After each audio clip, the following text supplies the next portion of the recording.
안녕하세요. 이번 시간에는 제가 이제 갈팡질팡 할 때 되게 많이 이런 방식으로 극복을 해왔거든요. 저는 갈팡질팡 할 때 본질에 집중하는 편이에요. 인간이 살다 보면 갈림길에 설 수 있고, 그러다 보면은 어떤 식으로 어떤 선택을 하는 게 좋은 선택인지 되게 질문이 많아요. 저한테도 학생들이 그런 질문을 상당히 많이 하는 편이거든요. 팀장님 뭐 이럴 때 어떻게 해야 돼요? 어떻게 해야 돼요? 되게 많이 하는데, 그때마다 이제 뭐 이게 좋은 것 같아, 저게 좋은 것 같아 얘기는 해주는데, 그때 이제 쓰는 스킬인데, 저 같은 경우는 보통은 이제 어, 가끔 애매한 논리로 내가 살고 싶은 삶과 다른 방향을 제시하는 사람들 있잖아요. 예를 들면 대표적으로 여러분들 이제 부모님 뭐 그냥 대학 가면 다 잘 될 거야 뭐 이런 거 있잖아. 근데 그런 건 요즘 시대에는 의미가 없고, 부모님 세대 때는 그게 정답이었지만 지금은 절대 정답이 아니라는 거죠. 그래서 시대가 다르면은 다른 방향이 생길 수밖에 없는 거예요. 근데 어쨌든 그런 것처럼 그때마다 이제 본질에 집중을 하셔야 됩니다. 제가 팀노바 한참 공격당할 때 멘탈을 잡을 수 있었던 게, 그러니까 일단은 저는 좀 살면서 그런 구설수에 올라본 적이 처음이었던 것 같아요. 그러니까 처음이니까 좀 어떻게 반응해야 될지 잘 모르겠는 거야. 그런데 지금 지나서 생각해보면 나름대로 잘 대응을 했다라고 생각을 해요. 물론 이제 팀노바를 그때 이제 똑똑한 이제 CEO들은, 그러니까 돈이 더 중요한 CEO들은 아마 그렇게 했겠죠. 예를 들면 뭐 그 사람들을 이렇게 우쭈쭈쭈 해주면서 니네들 얘기도 맞다 뭐 이렇게 하면서 해줬겠지만, 그런 식으로 내가 그 사람들이 억측하고 거짓말하고 뭐 아니 오줌 싸러 간 사람들을 나가라 그랬대. 뭐 말 같지도 않은 소리 하고 있어. 그런 사람 한 명도 없고, 그런 사람 있었으면 이미 학생들이 난리 났죠.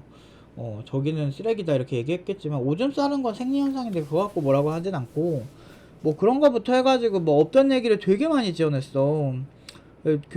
근데 뭐 교육청 인증해서 본인들이 민원 다 넣고, 그 민원 내용이 사실이라는 게 딱 나오면 이제 본인들이 커뮤니티에 올릴 법도 하잖아. 안 올려 절대. 어.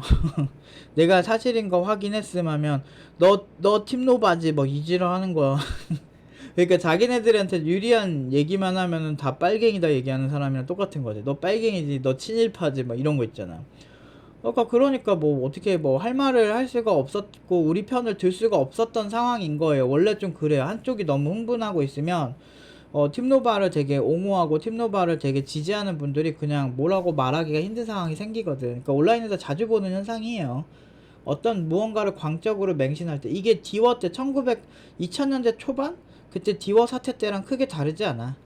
그러니까 누군가 이제 선동을 강하게 하면 그거에 대해서 밀리는 거지. 근데 이럴 때 시간이 지나서 생각해보면 예전에 선동하고 이런 것들이 시간이 지나서 틀린 경우가 되게 많잖아요. 그것이 알고 싶다 해서 세모자 사건 있잖아요. 그 아버지가 무슨 자기를 성폭행을 했고 어쩌고저쩌고 막 얘기하고, 알고 보니까 아버지는 너무 착한 사람이었고 무속인한테 막 수십억을 오히려 강탈당한 피해자, 엄청난 피해자였고, 그 여자가 제정신이 아니었던 거지. 무속인한테 가스라이팅 당해서.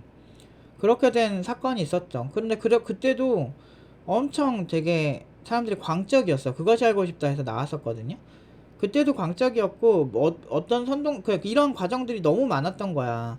그러니까 뭐만 말하면은 사람의 그 재갈을 물리고 아무 말도 못하게 하고, 이런 어떤 광적인 사람들을 오래 상대하다 보니까 오히려 팀노바 이슈가 있을 때도 너무 편하게, 그러니까 나름대로 좀 이렇게 정답이 정해졌어요. 그러니까 멘탈이 힘들긴 하지. 내가 하지 않은 일을 자꾸 했다 그러면 얼마나 짜증나요. 근데 그런 건 있었지만 내 방향을 굳이 틀 필요는 없었다고 생각한 게, 시간이 지났을 때 결국의 본질은 내가 가르치는 학생들이 고연봉으로 이제 가고, 그리고 성장할 수 있는 발판을 내가 마련해 준다라는 핵심 가치가 애초에 처음부터 있었기 때문에 전혀 타격이 없었죠. 물론 이제 근데 뭐 어디든 마찬가지인데, 사실 되게 똑똑하게 반응하는 건 슈카월드 아저씨처럼 반응하는 게 제일 똑똑한 거예요. 그냥 네 말도 맞고 저 말도 맞고 뭐 이런 식으로 되게 두리뭉술하게 가는 게 맞는데, 근데 이게 맞냐고 솔직히 말해서 그냥 국민성의 문제지. 사람들이 너무 다 감정적이고 그냥 좀 답이 없어서, 나는 그런 게 좀 별로더라고. 나는 그런 사람 되게 싫어하거든. 근데 뭐 시간이 지났을 때 사실 내 말이 맞는 경우도 되게 많거든. 그래서 그냥 본질에만 집중하는 거지. 사람들이 학원을 왜 찾아? 그러니까 여기서 잘 배워가지고 돈 잘 벌고 잘 살라고. 마찬가지야. 근데 거기다 어떻게든 물타기 시전해서 그게 안 먹히면 모르겠는데 먹히잖아. 그럼 이건 국민성에도 문제가 있는 거야. 되게 안타까운 거지. 왜 그렇게 살아? 나는 그런 생각이 진짜 많이 들어. 왜 그렇게 살아? 그렇게 피곤하게? 결과적으로 나중에 안 좋아질 텐데? 그렇게 선동하고 잘 사는 사람들은 위선자들밖에 없어요. 자기가 말한 거랑 전혀 다른 행동을 자기가 되게 뭔가 필요할 때는 그렇게 하죠.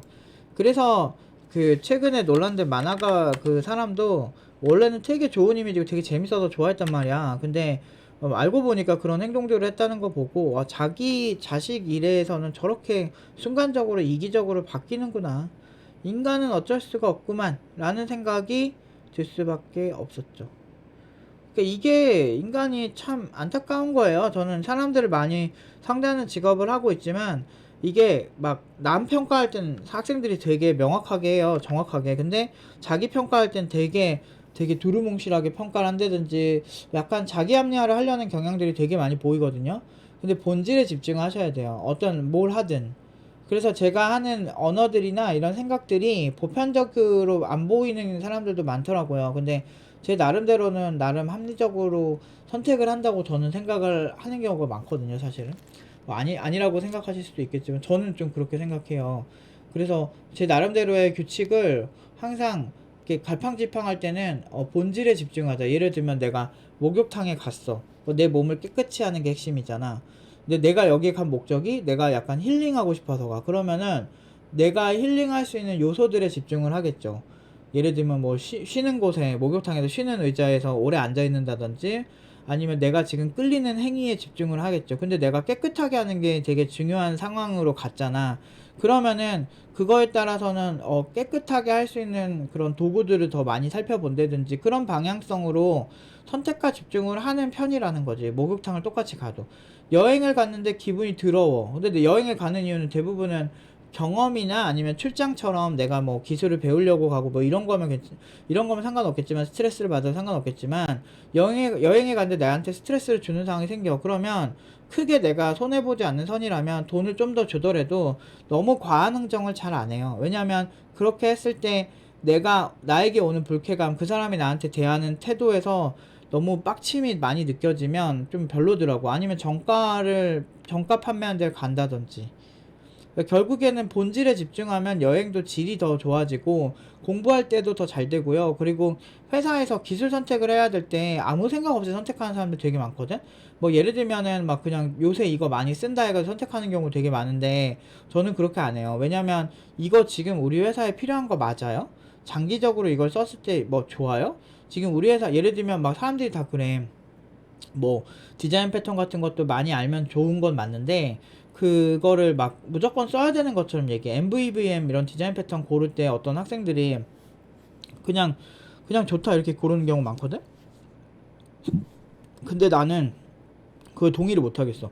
MVC로 짜더라도 지금 크게 문제가 안 생기는 구조라면 그냥 MVC로 짜도 된다. MVVM 구조는 결국엔 유지보수 할 때 조금 더 복잡도는 높아지고 장기적으로 프로젝트가 커질 때 좀 더 유리한 구조인 거지. 처음부터 그렇게 MVVM을 그냥 무지성으로 짜는 거는 나는 별로 동의를 못 하겠거든요. 왜냐면 어떤 자료 구조든 어떤 디자인 패턴이든 이유가 있어. 이게 되게 유리한 구조가 있어요. 그래서 막 싱글턴을 알긴 아는데 그냥 아는 거에다 주요 요점을 두는 사람들이 있거든. 근데 아는 것도 뭐 공부한 거는 기특하다 뭐 그 정도 볼 수 있겠지만 그것보다 중요한 건 싱글턴을 지금 사용을 해야 되느냐가 핵심이거든. 근데 그런 본질적인 질문을 자꾸 이렇게 안 해. 그래서 보통 기획 같은 거 할 때 중요한 게 기술 선택할 때 중요한 게 기획서를 먼저 꼼꼼히 보라고 얘기해요 저는. 왜냐면 우리 회사 제품이 보통 어떤 규모의 사용자를 감당을 할 것이면 예를 들면 내가 삼성이야 아니면은 내가 무슨 네이버에 있는 직원이야 그러면 네이버는 기본적으로 어떤 서비스를 런칭하면 기본적으로 사용자가 엄청 많잖아. 이번에 막 그 인스타그램에서 그러니까 페이스북에서 이제 그 뭐지 스레즈라고 하는 그 트위터 같은 거 만들었잖아요. 근데 걔네들은 알고 있었지. 처음부터 사용자들이 많이 올 거라는 걸. 이런 경우에면은 애초에 분산 빡세게 하고 엄청나게 많이 와도 그걸 소화할 수 있을 정도로 처음부터 서버 구조를 그렇게 만드는 게 맞죠. 메이저 기업이면. 근데 초기 스타트업인데 그런 거에다가 에너지를 다 쏟아 넣어서 린 스타트업이 아예 안 되는 거예요. 그러니까 린 스타트업이 뭐냐면 그냥 빠르게 이제 런칭해서 프로토타입을 보고 시장에서 빨리 반응을 보고 그때그때 고쳐나가는 방식인데, 이런 내부 스택을 너무 복잡하게 해놓으니까 오히려 이거 하다가 일정 밀리고 시기 놓쳐가지고 돈을 못 버는 경우가 더 많이 생긴단 말이야. 그래서 오히려 대충 짜더라도 마크 주커버거도 뭐 처음 페이스북 짤 때 뭐 잘 짰나? PHP로 대충 짰지. 그러니까 그때 그 반응을 보고 그때부터 이제 사람들이 이제 많이 들어오고 그러면 신나가지고 이렇게 짜는 거거든. 그 맛에 해야지 처음부터 완벽하게 하려니까 답이 없는 거예요.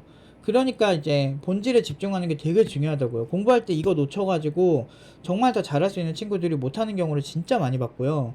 그래서 오히려 이런 생각 훈련을 더 많이 시키는 경우가 많고, 보통 일정 수준 지나면 웬만한 기술들은 일정 수준 이상으로 본인이 되게 회피만 안 하면 다 할 수 있어요. 인간이 누가 운동해도 근육은 다 생기잖아. 그런 생각을 하고 보시면 되는 거예요. 근데 그것보다 더 중요한 건 본질. 그러니까 내가 왜 이런 행위를 하고, 이 회사는 왜 이 제품을 만들려고 하고, 이 회사에서 이 제품을 만들었을 때 처음에 나올 수 있는 규모는 어느 정도이며, 우리가 처음엔 요 정도 적게 투자해서 하고 나중에 시간이 지났을 때 개발자를 뽑았을 때 이런 구조로 고도화를 시켜야 되겠다. 그런 식의 여러 가지 접근을 하면 되는 건데, 뭐 너무 처음부터 막 그 남들 많이 쓰니까, 그리고 이기적이라서 그래. 그러니까 개발자도 내가 여기 이직할 때도 쓸모 있는 그런 스택을 쓰겠다 하는 애들이 좀 그런 걸 좀 집착을 하는데, 본질은 그게 아니에요. 그때그때 필요할 때 사용할 수 있는 그 기술을 그때그때 검토해서 모듈화해서 넣는 게 핵심이라고. 근데 앞으로 이게 중요해진다고 계속 얘기하잖아요. 뭐 그 보면은 진짜 막 CNCF 랜드스케이프도 그렇고, 뭐 가이아 X 랜드스케이프도 그렇고, 대부분 이런 그 국가주도와의 아니면 엄청나게 큰 집단화에 돌아가는 구조 자체가 다 보면은 다 이런 식으로 모듈화해서 다 이렇게 합치는 방향이거든. 결국에는 검토가 더 중요해지는데, 사람들은 그게 이제 그런 생각 안 하고 그냥 남들 네이버가 썼다네, 누가 썼다네, 이런 걸로 그냥 핫하니까 그냥 하는 거야. 근데 그게 먹히거든. 네이버가 쓰면 왠지 모든 퀄리티가 좋을 것 같은 그런 느낌이지만, 실제로 보면 네이버나 페이스북이 그 기술을 선택하는 건 걔네 구조에 그게 맞으니까. 네이버 개발자 블로그 가도 다 써 있어요. 어떤 논리로 우리 이걸 선택했고, 이걸 썼을 때 우리는 어떤 퍼포먼스 향상이 있었다. 그런 게 이제 좀 잘하는 개발자랑 못하는 개발자는 차이겠지. 그 안에 내용이 전혀 없는데, 그리고 본질에 대한 생각이 없는 거야. 요즘 사람들이 정말 남들보다 정보를 습득을 많이 하니까 남들이 그냥 추격해서 오는 정보만 그냥 주입식으로 받아들이는 거야. 어렸을 때부터 그렇게 사니까. 그러니까 질문을 안 한다고. 그러니까 답이 없는 거지. 그 본질을 찾으려면 질문을 해야 돼요. 질문에 대한 건 이전 영상을 참고하시면 될 것 같아요. 오늘은 여기까지 하도록 하겠습니다.